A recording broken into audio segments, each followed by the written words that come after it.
good evening, everybody, and welcome to another amazing episode of NODventures. This is, of course, Episode 5, Part 2 of South Africa. And joining me today, I have Light RTZ, ShazZ, and of course, Gabbi. You guys definitely remember Gabbi. She had come down for DreamHack 2019. So before I get into the introductions, I hope you guys are doing really well. And if you're bored, you can definitely subscribe to our YouTube channel to know when our episodes come out and what we're really going to be discussing. For now, let me start off with the two wonderful ladies in the house. ShazZ, how are you? I want to start with you. Thank you so much for joining us today. I know it's been a really difficult time for you. 15 years of experience in the gaming field. She's gone ahead and played as a professional player. She's got some awards backing her. You can check out her work. It's all over Google, to be honest. But there's something about her that puts her into my limelight today because, you're playing and you're coping, but it must be getting really tough for you now. Yeah, it's really tough. But I obviously I persevere. I'm a person that will never give up. And I went overseas in 2015, and when I came back, they actually said, you're in renal failure, and unfortunately you can't travel anymore.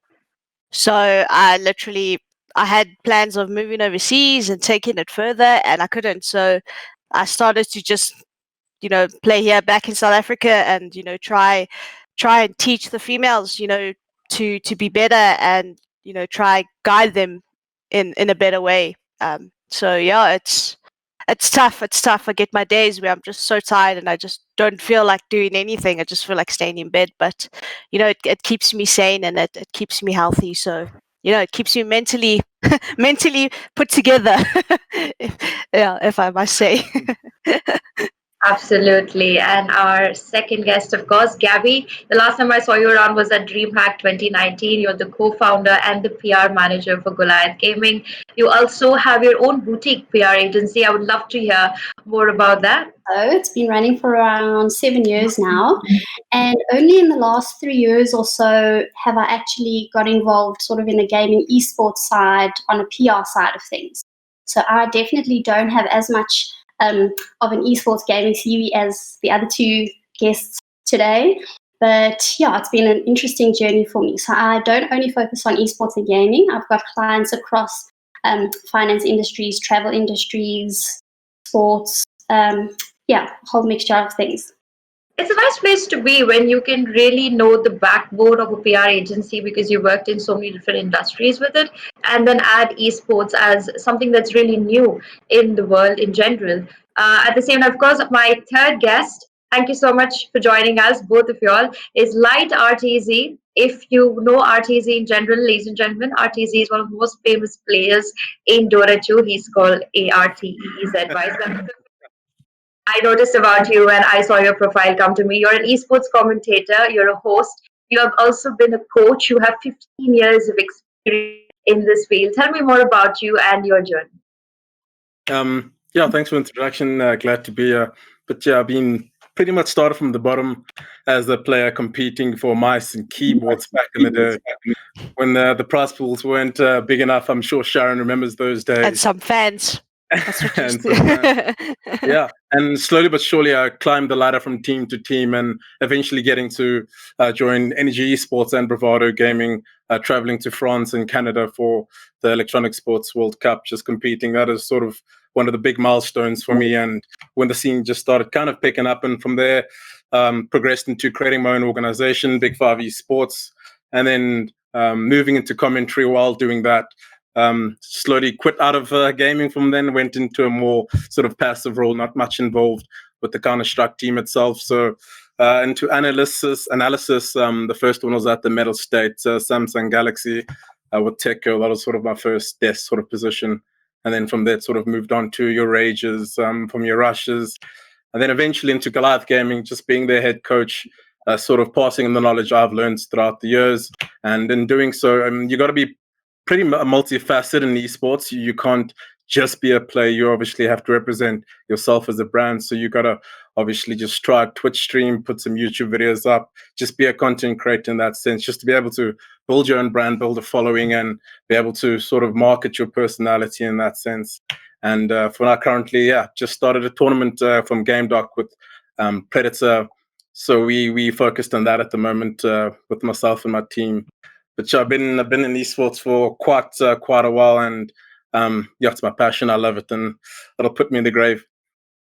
Well, it is definitely seem like a lot of passion because 15 years is a long, long time, honestly. But Shaz, coming to you, I mean, esports and gaming, what does that mean? I mean, it's my everything. It's what wakes me up in the morning. Like I said, it's what mentally keeps me, together. I think if I didn't have gaming, I honestly don't know where I would be and how I would be right now, because I have daily struggles, and it's not small heaps, it's huge heaps I need to go over. So yeah, I think gaming is my life. It's changed my life. It's helped me through my struggles. It's basically done everything for me. It's made amazing friendships for me. I mean, I've known Thulani now for over 15 years. Yeah. I think we just met on a random server, and we've been friends ever since. And Tools was the one that helped me get the opportunity to play overseas. So, like, he's really my homeboy. Like, we go way back, and yeah, it's changed my life forever, and I'm very grateful for it. You're a very inspiring story. I honestly have to say, because I know a lot of people who go through a lot of different kinds of struggles, but be able to keep it going because of gaming is definitely something I would love to share, even on another podcast, and inspire some more people to take it on like that. But moving on, of course, Gabbi, you're not so much of the professional player. You're in the back end, you're handling so many other different things when it comes to having an organization. What really inspired you, or who really inspired you to get into this? Very much a personal project for me, because my brother, Michele Brondani, he's been very active as a gamer for a very, very, very long time. So he was quite active on the Dota side of things. And then he moved on to, after his sort of Dota career, he moved on to co-founding Goliath Gaming as well with Ashton Goldsmuller. And as part of that, I was sort of like, I don't really have the skill set to sort of come on board and support from like a player perspective, but the skills I could sort of bring to the table to help build something and sort of help them grow something from the base upwards would be my PR skills, because I've been in the PR industry for about 11, 12 years now. And with Urban Espresso this year being in its 7th year, I thought I could at least bring sort of a different kind of skill set just to help in building a brand on the gaming side of things. And with that, I've learned a whole lot about the gaming esports side of things. And yeah, I think touching on what Shaz just mentioned, like the one thing that's really, really beautiful for me to witness sort of as someone new coming into the gaming industry and the esports industry is the sense of community and family within, not even just within the different teams, but within the different, I want to say, gaming title fraternities and that kind of thing. So it's really something beautiful to see how the players support each other, even if they're in different teams. Like, it's something beautiful to see the community aspect of the gaming side. The sportsmanship that they share, even though it is quite a tough competition. And yeah, it is difficult. I mean, even I'm not a professional player. I started off with a big dream of being professional at a game, and then slowly but steadily you figure out that you got to be in that 1% to be the best of the best to be able to perform. But is there a casual game that you like to play in your free time? Wow, FIFA, that's nice. That's a lot of fun. Not very good, but I enjoy having a casual game now and then. And like moving to you, you've been a player for 15 years. I don't know for how long in South Africa. How big is the industry over there? So again, like I mentioned earlier, we started competing for keyboards, tiles, and mouses. Right, that was sort of the foundation. How esports sort of came to be. Your peripheral brands coming on board. Slowly but surely, we had a huge boom in 2016, where it was, I think, the most successful year in esports in general in South Africa. Prize pools mounting from a million rand and just trickling down to the rest, and more than one of those competitions. So if you look at what happened then, it was sort of a massive boom in the industry from brands coming on board. The fan bases were huge. The gambling agencies obviously supplemented that all and just gave us the viewership to work with. But I think from then moving towards this point here, it slowly has been diluted a little in the sense that there hasn't been much events and tournaments with the same amount of prize pools. But when you look at the raw numbers, the engagements in terms of the player base, that has increased. So you have to actually look at which part in the market, which segment is actually improving, which has regressed. And from the tournament perspective, it obviously has regressed. But from the amount of viewership is coming about and different titles, new games are coming out, therefore more players are coming out the woodworks. So we got to be able to leverage that to actually use to be able to market to brands and showcase, okay, cool, this is what we can actually provide from a player perspective, from a TO's perspective, to actually give them something to work with in terms of ROI. It's kind of hard at this present time with Corona out and about, but you can find your little nitty-gritty areas you can work with. Online tournaments have been thriving for years, so this kind of does help us and supplement the esports industry locally more so. But the international industry is booming with esports, especially with Valorant coming out. There's more players coming on board. There's more sponsorships from endemic and non-endemic brands. So generally, if you had to put a scale, there's been a huge improvements, but in which segments, that is the main factor in that. So yeah, it's hard to put a finger on it, actually. Absolutely. And ShazZ, would you agree to that? Because as I've found out, you have played local and you have gone international. You have played in different countries. Do you find this difference between the local and the international part of the industry? Yes, there's definitely a difference between our local scene and international. International, there's, I think, also for tournament organizations, there's more sponsorship, there's more money involved. And it's in some countries it's considered career. There are players right now that are doing it as their job, and here in South Africa, unfortunately, it's still a hobby because we don't make enough money in order to live in a sense. And like Till said, we don't have enough tournaments. I think we have one big tournament a year, where overseas have 4 majors in a year, with prize pools of $1 million. So yes, I would say there is a gap, but hopefully in the future, South Africa can get there. Like Till says, we started playing for 50 Rand or free pizza sometimes, and to play to play for R1 million is it's insane. Like I've never done it before.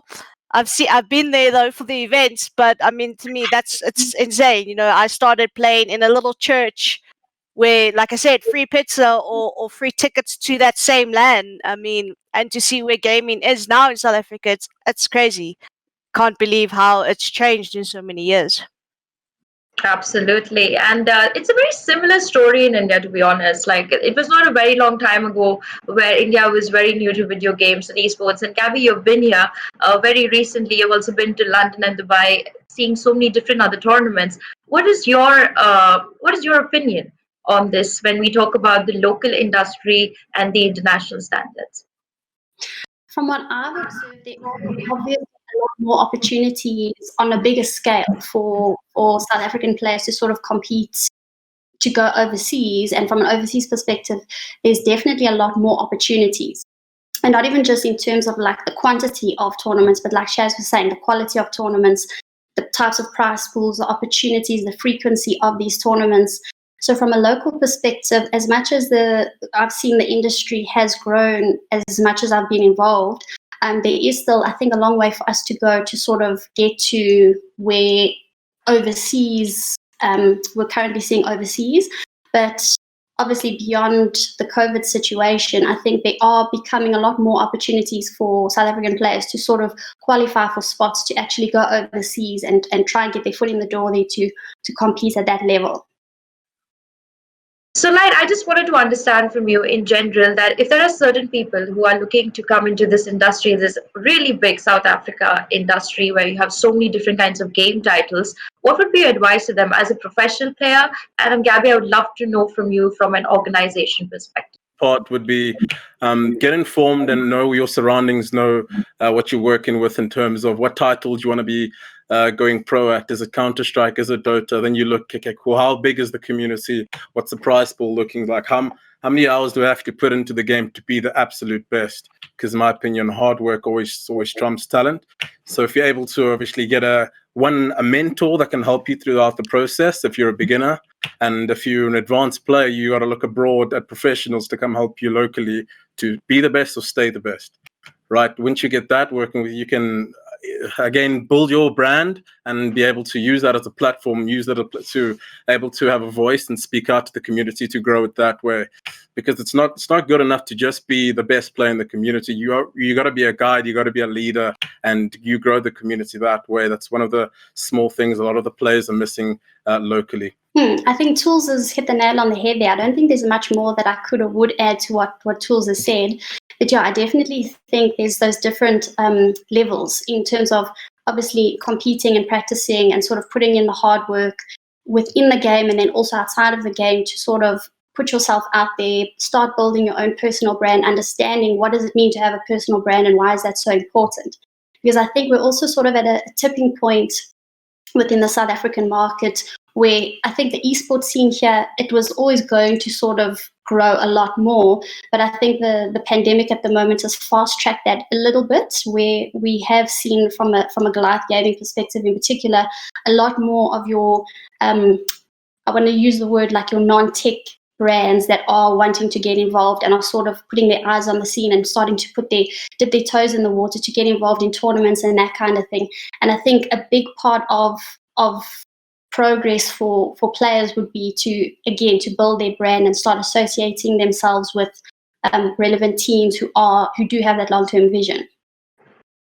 Absolutely. And the last time around, I had a discussion with a few other people. They did mention that South Africa has this huge problem of not having really solid internet.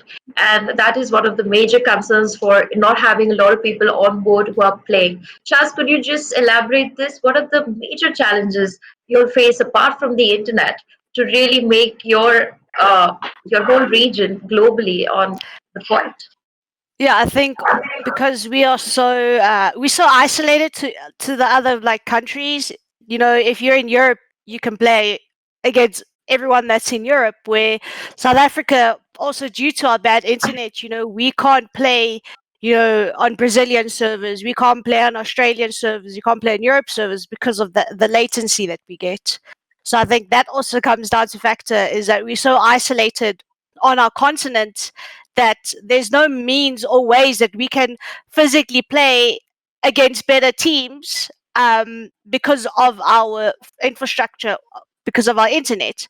You know, we've seen that we struggle. You know, South African team, when we go overseas, the gap is so big because, you know, in South Africa, it's like if you're the best team in South Africa, there's nowhere up from there because there's no other forms of you trying to get better or playing better teams. So you just kind of like stuck in this little bubble in a sense. And the only way you can see how well or how good your team is if you go overseas. And we only do that maybe once, twice a year, if lucky. You know, we don't get much opportunities to go overseas, so it's hard for us to actually see how well we do on an international scale. So yeah. Would you agree to that, Light? I mean, is that also a major problem for you as a player? Yeah, it's been one of the core issues in South African Counter-Strike, more so for the past, I don't know, 10 years. You'd look back at history. We started with one qualifier going overseas, right? And it's purely because we can't actually compete with the infrastructure. It's impossible. It's just too far. But different titles, when you look at Dota, when you look at Fortnite, etc., you actually can compete at quite a decent high level. But the thing is, there's not many opportunities that are given to players to travel overseas and those type of games like Fortnite. FIFA's the big one. You can sort of play with that ping difference in FIFA, but when it comes down to the FPS games, it's barely impossible. And with that, there's a lot of limitations for us to compete. The barriers are huge. There's the international circuit. We're not a part of, and two, that we aren't able to sort of join. There's no qualification process. There's no invite process. It's those T2 tournaments. Last year we came to DreamHack Delhi, right in India, and that was one of the first breakthroughs the South African team actually has to sort of prove their worth, prove what they're capable of, not just as a team, but as an individual, right? You're always trying to break through. If you look at Cloud9, we have two players, Sonic and JT. They came through the ranks, and they're an outlier. It's that the top 1% that actually makes it through, and you've got to do it as an individual, right? So when you look at that, there are ways and situations you can make it through to the top level, but infrastructure is our biggest burden at the moment. Yeah. Absolutely, and it is difficult. I remember the first time we got good internet, everybody went online. Like the whole country went online just because internet became so cheap. So I can definitely understand how difficult of a problem this is to you. Of course, Gabbi, you have. I really have to put this forward because we are in a situation of a pandemic where you're working in an organization, you're handling this really huge organization, multiple titles under it, and you have so many players. How do you really cope up with all this pressure at this point? Gaming scene, we've got quite a strong core team on the management side of things. So we've got 2 or 3 team managers who sort of help manage the different titles and the different players. And then obviously I help on the PR branding side of things, and where we do need sort of additional team support, I sort of jump in. We've got everyone playing their different roles. So Tools is amazing on the coaching side of things, also helping on the content side of things, which is amazing. Yeah, so there's a whole bunch of people who sort of play a different role. We definitely couldn't do it if it was like 1 or 2 people, because I think also from what we want to do is to help sort of empower and upskill and provide opportunities to the players. And I think we've also been quite intentional about the growth of the organization. So trying not to take on too much too quickly, just to be able to give the right quality support to the right titles and the right players that we do sort of want to focus on in the short to medium term. All right. It's very interesting to know that if COVID continues for the next 1 year, say 1.5 years, and all the players can't come to a boot camp or can't practice together, and you're facing a problem where they don't have the best internet, how do you really manage to coach them together? Like, do you all have a different kind of setup you all are planning to move into? We haven't really encountered any technical issues on the infrastructure side. Our internet and all of our players are pretty solid. We have a backup plan, so if the internet drops down, they can just pop in a SIM card in their little routers, so that'll give them some internet here and there. But with that, there's no set way. There's no book telling you how to improve as a player or as a team or as a coach, because esports is a new phenomenon. So I mean, that's one of the things I enjoy mostly about what I do, is you kind of the pioneer in the sense of what you're doing is going to be sort of the footpath for the later generation to come through. So you're doing as much as you can while you can do it with the resources you have at GG. There's not many limitations we have in terms of that. And if there's always a solution that can be made from that perspective. So the players are all looked after, they're all kept inside and outside the game. So it would only hamper I think when you look at FIFA, it'll hamper them competing overseas. If their internet goes down, you need fiber. You can't play with the modem. It's too much to work with. The ping's going to be like 200. So if their internet goes down, that's a major problem, right? But for generally what I do with the Counter-Strike guys, there's been no problems thus far infrastructure-wise. Absolutely. And ShazZ, I want to ask you, if tomorrow you need to go for an international tournament after the COVID picks up, will you really feel as a player that it's safe enough and you're ready enough to go for one of them? Well, unfortunately, I am on a full lockdown. I'm not allowed to see anyone. I'm not allowed to do anything. I literally can't leave my house. Unfortunately, if I had to get this COVID, I kind of my chances of living is very limited.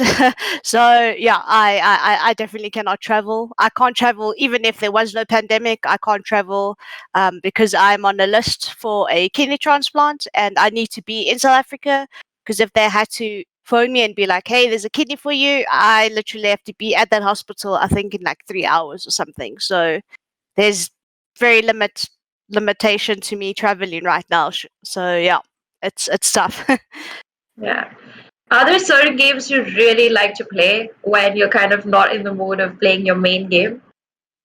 Yeah, so I'm very addicted to, I don't know if you guys know clicker games. They're like Idle. You just like kind of click and then you get stronger and then you like upgrade your heroes. I really love those type of games. And then yeah, I've actually been very addicted to Animal Crossing. I've been saving since last year to buy myself a Switch and play Animal Crossing, which I finally managed to save enough up for, and I've been loving Animal Crossing. I've been sitting on my bed like after dialysis, feeling very tired. I just sit there and I play on my little Nintendo Switch. So yeah, those are those are my games that I enjoy other than Counter-Strike. Absolutely. And Gabbi, I would love to understand from you. Do you play any mobile games in general? Not myself personally. All right, in India, mobile games are very, very big. Like you see every video where you are playing on the phone all the time. And going into my next question, of course, I'll start with you, Light. How has gaming and esports really changed your life? From the sense that it's given me purpose, because my actual background is from rugby, right? I played rugby through and through throughout my high school career. Going in to play for the Sharks at the Sharks Academy. So that is kind of all I knew. But in doing so, I was always involved in esports. And kind of after my injury, I couldn't really play rugby anymore. So I knew exactly what was next for me. A lot of people don't really have that sort of sense of a backup plan.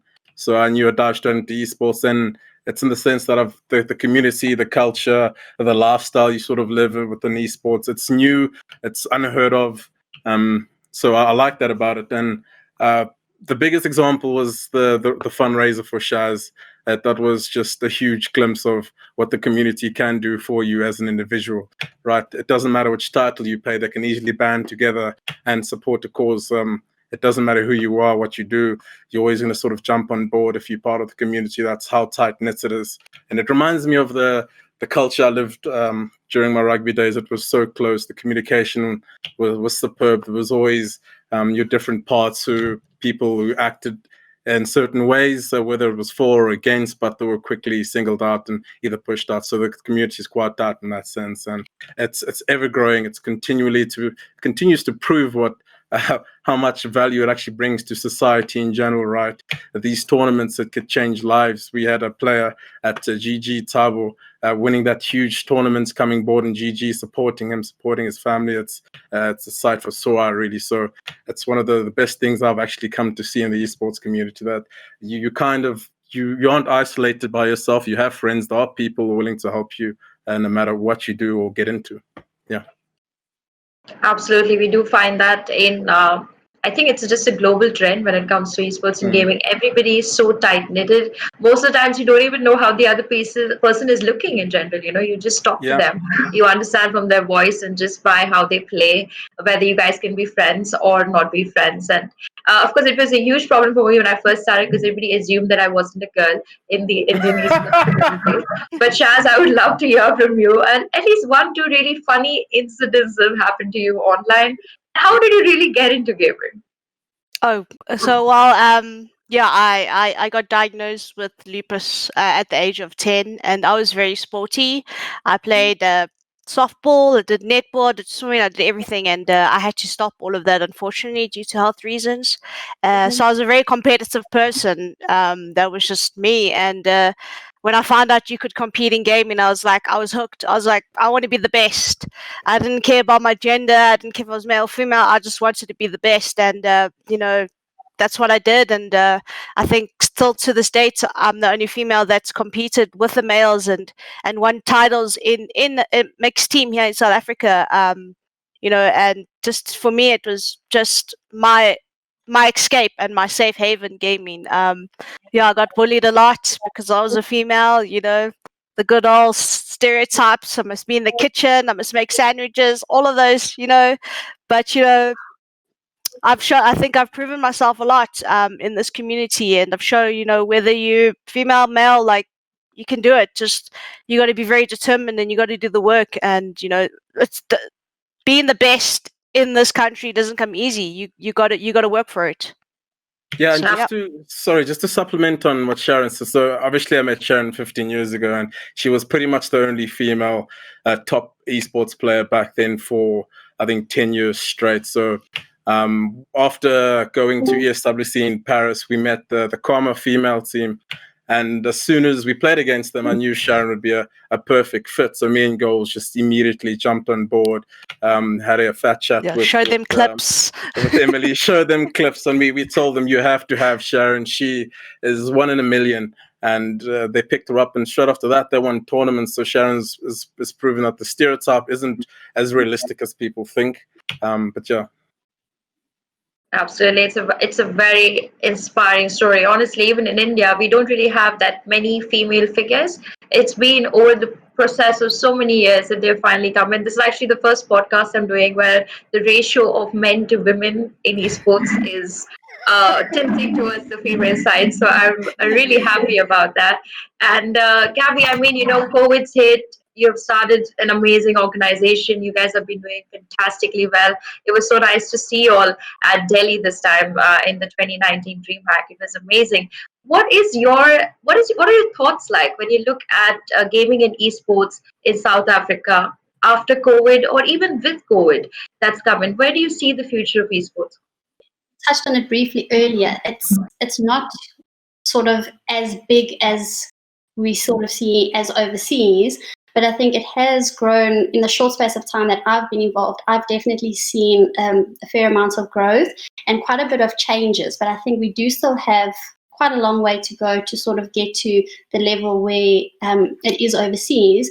But I have noticed from an outside perspective or a non-competitive gamer perspective, just looking at in terms of like the brands that are interested in the types of things that are happening outside of the traditional and typical tournaments and that kind of thing, I personally am seeing growth, and I'm very excited to see where it goes. And like, do you feel that if tomorrow a child asks you who's 15 years old, can I make a career in esports and gaming in South Africa? What would be your answer to him? Yeah, I'd tell them I would go for it, because again, they're so young. There's just so many more titles coming out. The best thing about esports, right? So I remember when I was in actual sport, right? If you picked rugby, you had a certain skill set and you can only stick to rugby. You couldn't really move to soccer or netball or any other sport, right? But in esports, I mean, you pick up a mouse and keyboard. It enables you to play every game that's out there and to test yourself. What game actually suits you, where your passion lies, and ultimately how skilled are you to use it. I think you need a bit of skill to be able to select what game you want to be playing, and then you put a bit of hard work and it'll drive you through.